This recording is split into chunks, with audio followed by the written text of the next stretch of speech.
The father of TLC's sister wives, Cody Brown, was arrested under suspicious circumstances, shocking the country. The impact is immediate and terrible, but the charges are still under wraps. The family, which is already dealing with conflict and disunity, is put in the public eye once more. Robyn Brown, who is frequently regarded as Cody's favorite and closest wife, is sitting by herself in the living room with her phone ringing non-stop with calls and texts. Aurora, her daughter, approaches warily. "Is Dad all right, Mom?" With hesitation and a quivering voice, Aurora asks. Robyn's annoyance comes through. "No, Aurora. He's not feeling well. Everyone believes that I am to blame for his incarceration." Her voice breaks, a mixture of despair and rage. In their own houses, the other wives, Christine, Mary, and Janelle, are in shock over the news. Hey, hello everybody. Welcome back to my channel TLC Flicks. Make sure to give this video a thumbs up. Janelle and Mary hesitantly agree to meet in Mary's rented house to talk about the developing situation, while Christine, who has already left the plural marriage, observes from a distance. From the beginning, the family meeting is heated. Robyn is the last to arrive, her eyes red with tears and her face drawn well. With a tinge of cynicism, Mary remarks, "Look who chose to show up. Robyn, you always claimed to be his favorite. How about you tidy up this mess?" Sighing, Janelle tries to mediate. "This isn't the time for that, Mary. We must determine what is happening and how to keep the children safe." Robyn yells in a shaky voice. "You believe I desired this? Do you think it's fun to blame me for everything? Lawyers, reporters, and children are all asking me questions that I am unable to respond to. And you're evaluating me while you sit here." She is overcome with memories of better days, including family dinners, get-togethers, and times when their common goal of a cohesive family appeared to be achievable. However, those times seem so far away now. Cody, meanwhile, is sitting by himself in a poorly lit prison cell. With his head in his hands, the often self-assured patriarch seems fragmented. "How did it come to this?" he murmurs to himself. "Everything we constructed, including the program and lifestyle, is collapsing." His thoughts are interrupted by the sound of the cell door opening. His lawyer enters with a somber demeanor and a briefcase. "We need to talk, Cody," the attorney says. "Not only are the accusations against you personal, but they may also put your family's reputation, business, and finances in danger. This will not go well if it goes to trial." Cody nods in silence as the consequences of his decisions weigh heavily on him. At home, Robyn goes to a coffee shop to consult with her sister. Her sister moves forward with a severe, yet empathetic expression. "Robyn, you've devoted yourself fully to this way of life. Your peace of mind, your money, and your time. However, what have you actually received in return? Perhaps it's time to leave." With tears in her eyes, Robyn shakes her head. "It's not that easy. Cody isn't the only one. It's about the children, our commitments, and the goal of having a large, cohesive family. How can I leave all of that behind?" Her sister puts a hand on Robyn's and reaches out. "In order to save yourself, sometimes you have to let go of the dream." Cody's release date comes around. When the family gets together outside the courthouse, the mood is tense and chilly. Silence greets Cody as he emerges, his expression inscrutable. Unsure of what to say, his wives and kids stood apart. Robyn spends the rest of the evening sitting by herself in her living room, looking through old family pictures. The pictures of joyful times and smiling people seem like artifacts from a different era. With a sigh, she shuts the album and looks off into space. Meanwhile, Janelle and Mary had a unique moment together. They chuckle as they sit on Mary's porch and remember their first few years of plural marriage. They sense a glimmer of the connection that brought them together for the first time in years. One thing is evident as the night becomes darker. The Brown family is at a turning point. There is no denying their shared past, yet the rifts are profound. Honesty, forgiveness, and a readiness to let go of past hurts are necessary for rebuilding. It remains to be seen if they can rise from the ashes.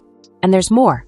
Former wives Christine Brown, Mary Brown, and Janelle Brown continued their lives without Cody Brown, while patriarch Cody Brown and his surviving wife Robyn Brown talked about their daughters' wish to choose a new church and faith on sister wives. Mary is supported and welcomed into her new life in Utah by a strong group of female friends, while Christine is naturally thrilled about her impending marriage to David Woolley. The 15th episode, Faith Can Move Mountains, continues with Robyn and Cody trying to find a new religion that works for them and their family, Mary celebrating her move, and Christine and David hosting yet another celebration, this time their wedding shower. This week, we'll see what kinds of entanglements this family gets into. We start in Parowan, Utah, at Mary's bed and breakfast. Mary asks her friends, Lisa and Amber this time, to assist her in installing a sign she drew for her mother when she was still living. The names of her mother's children, their marriages, and the distance between each kid are listed on the sign. Mary's side of the sign needs to be altered before her friend's housewarming party to commemorate her permanent move to Utah, as she and Cody are no longer together. As they put the sign back together, the women chuckle and laugh about Mary's lack of sex life with Cody in the latter stages of their relationship. Mary can now laugh about it, which is wonderful. Mary states that she doesn't want to simply throw away the sign after symbolically removing her and Cody's section of it. She breaks it in half because she wants to destroy it. Symbolic.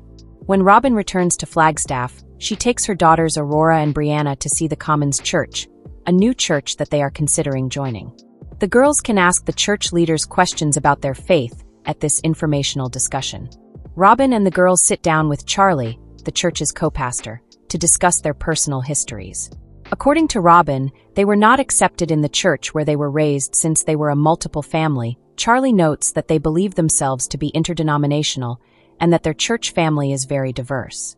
Robyn is grateful that Commons Church doesn't make her feel judged. Mary declares in a confessional that she no longer practices any organized religion since she believes that men shouldn't dictate how she interacts with God. Excellent point, Mary. Mary and her friends are still discussing her divorce from Cody back in Parowan. Additionally, they inform her that things changed following her and Cody's formal divorce in 2014, and Mary appears to be realizing that her relationship with Cody was doomed for much longer than she initially believed. In order for Cody to legally adopt Robyn's children from her previous marriage and marry her, Mary and Cody first got divorced. Cody reassured Mary at the time that their spiritual relationship would remain unchanged and that the divorce was merely a formality. Mary now wonders if the divorce was a ruse to get Cody to leave her, something Cody, of course, denies. According to Mary, Cody ceased showing up 6 months after their formal divorce. When Mary thinks back on that divorce, she says she never felt completely supported emotionally. Even though she was upset about the breakup and didn't feel like Cody supported her, she would tell herself that she and Cody were still spiritually connected. There is a flashback of Mary sobbing as she signs the divorce papers. And it is so tragic how much Mary had to go through in that marriage because Cody lacked the courage to be open and honest with her. According to Cody's confessional, he and Mary went to dinner after signing the divorce papers, and then probably went home and made love. When Mary learns that Cody stated that during a confessional, she is appalled since he insists that their divorce was merely formal. Cody is still perplexed as to why Mary would have felt anything or been emotional about it. He then brings up the notorious instance of Mary being catfished online in 2016 by a woman posing as a man. Mary claims that her relationship with Cody was essentially non-existent at the time of the incident. According to Mary, Cody remained involved in their relationship for about a month following the divorce. It's obvious that the divorce affected Mary because she claims the catfishing incident started around 8 months after the formal divorce, several times during the divorce discussion. It is stated that Mary came up with the notion to get a formal divorce. Of course, with the benefit of hindsight, we can't be sure if Mary thought of that on her own, or if someone else came up with the concept. According to Janelle and Christine's confessionals, they had already started to suspect Cody of favoritism toward Robyn by the time Mary and Cody had a formal divorce. Christine continues by stating that Robyn discussed other multiple families in which the first couple was legally separated to allow for the adoption of children from the start. Robyn disputes Christine's accusation that she pushed the notion into Mary's mind and then persuaded her that it was her own idea to file for a formal divorce. According to Robyn, she doesn't even know of any couples who split up so that their children can be adopted. Robyn continues to go on about how she had experienced a great deal of grief during her first divorce and never really wanted to be legally married to Cody. When Robyn claims that all she ever wanted was a spiritual union with Cody, she is being overly dramatic.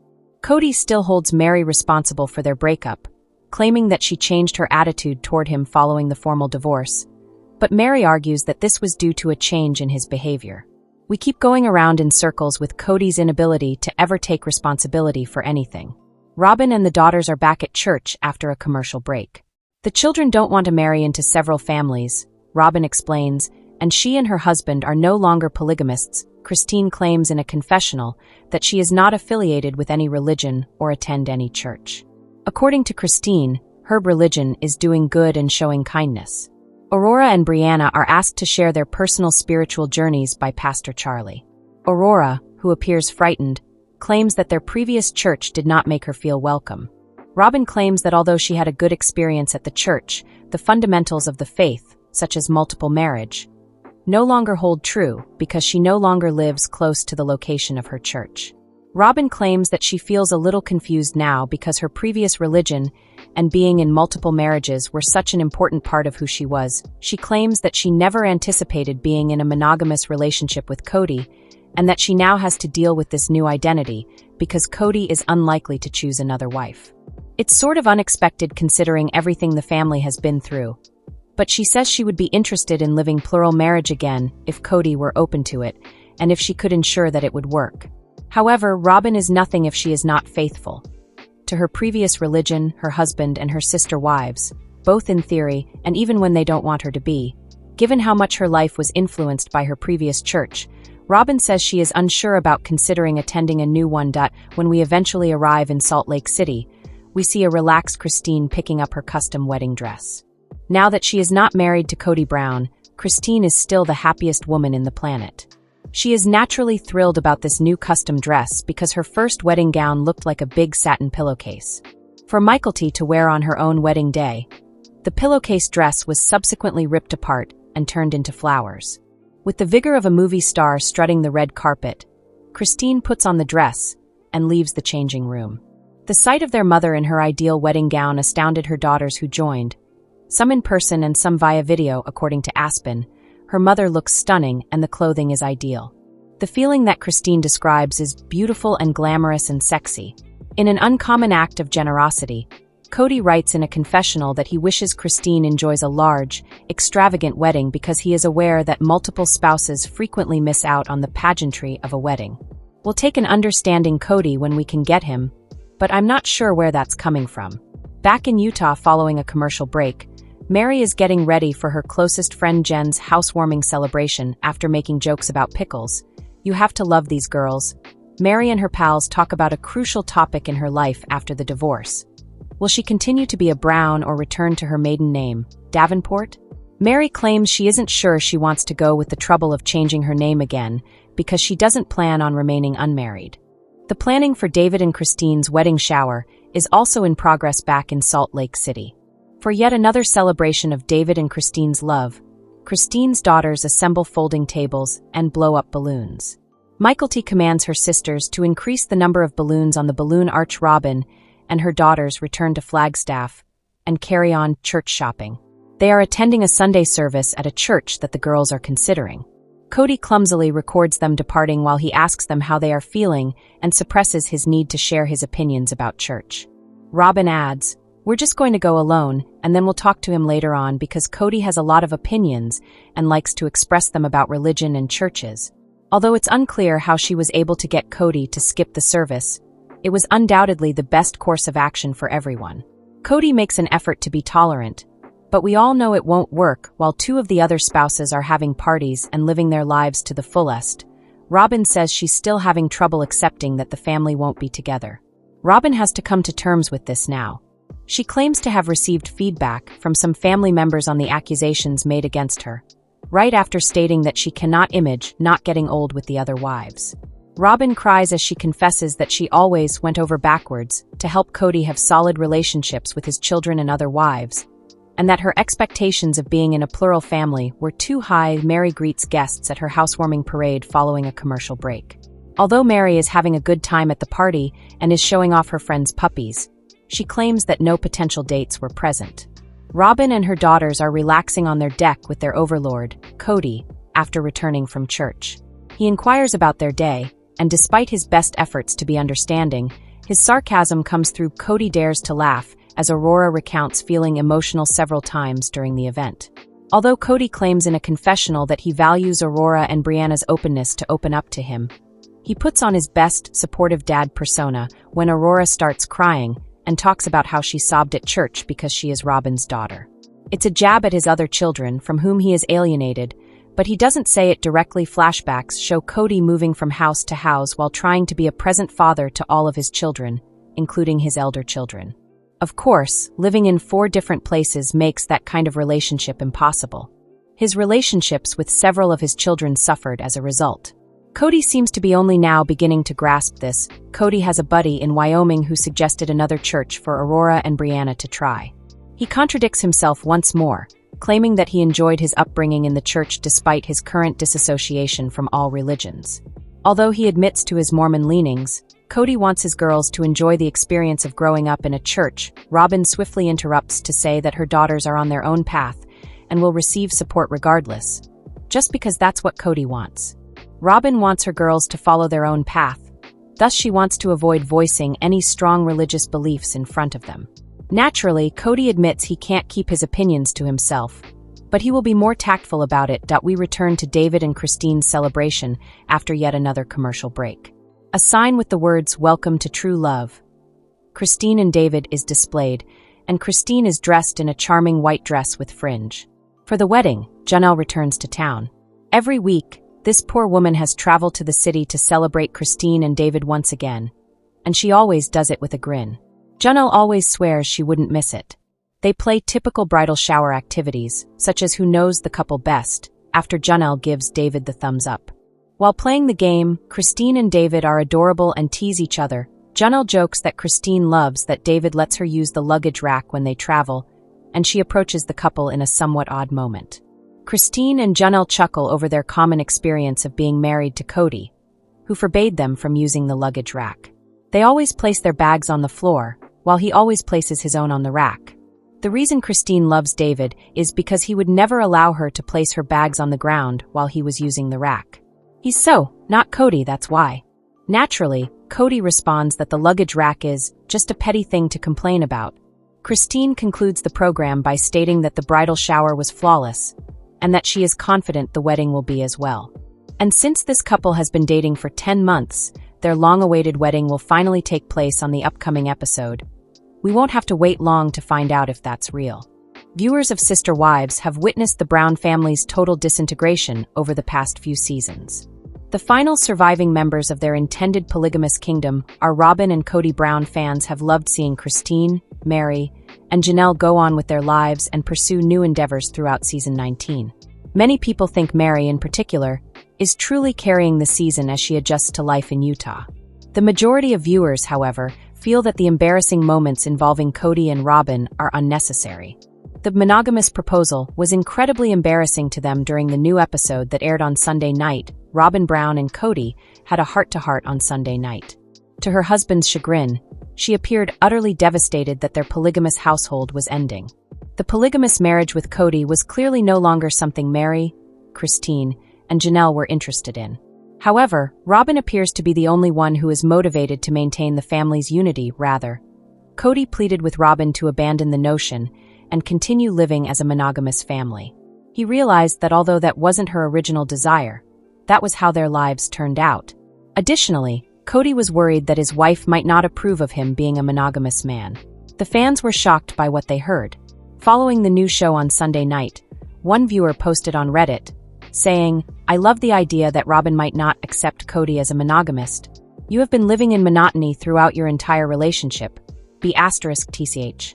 The majority of viewers thought that Cody and Robyn's scenes were challenging to watch, even though they were thrilled to see more substance in Sunday night's episode than in previous ones this season. Included were comments. Let us know in your comments. And stay tuned by subscribing our channel to get more updates like this. Thanks everyone.